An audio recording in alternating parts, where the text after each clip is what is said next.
Michael H Devoret and John M Martinis को मिला है। ये मिला है मैक्रोस्कोप, क्वांटम मैकेनिकल टनलिंग और इलेक्ट्रिक सर्किट में एनर्जी क्वांटाइजेशन को लेकर। पहले हम समझते हैं क्वांटम टनलिंग क्या है। आप क्वांटम फिजिक्स में देखेंगे तो एटम खाली पार्टिकल नहीं है, ये वेव की तरह भी बिहेव करते हैं।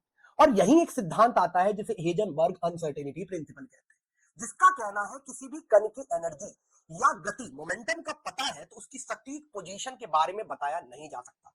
मतलब हमेशा एक प्रोबेबिलिटी बनी होती है कि पार्टिकल जो इलेक्ट्रॉन है या प्रोटॉन है वो कहां प्रेजेंट है। इलेक्ट्रॉन और प्रोटॉन अपनी पोजीशन बदलते क्यों है? ये एनर्जी मिलने के कारण बदलते हैं। लेकिन कितनी बार हमने ऐसा देखा है बिना एनर्जी दिए भी ये पार्टिकल अपनी डायरेक्शन और अपनी पोजीशन बदल लेते हैं।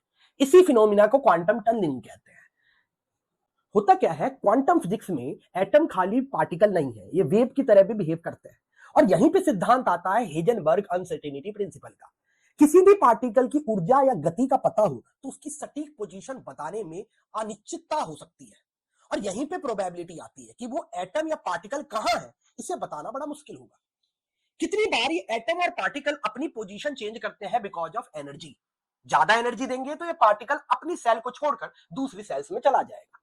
कभी कभी ऐसा होता है कि बिना एनर्जी दिए भी ये पार्टिकल दूसरी सेल में पहुंच जाते हैं। इसे क्वांटम टनलिंग कहते हैं, यानी टनल बना ली क्वांटम ने।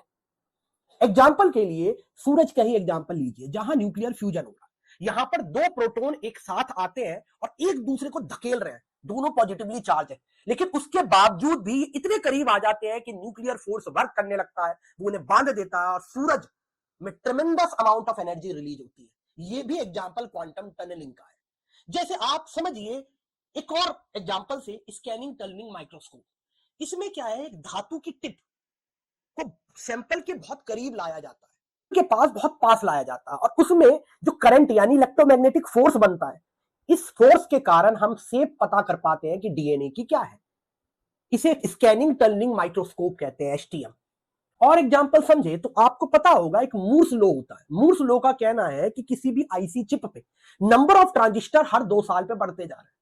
अब इस बढ़ने के कारण क्या है, हेजनबर्ग अनसर्टेनिटी प्रिंसिपल लगता है। हमें यही नहीं पता इलेक्ट्रॉन इधर उधर कहां भाग रहे हैं, और ये टनलिंग के कारण इधर उधर भटक सकते हैं। इसलिए हमें क्वांटम कंप्यूटर की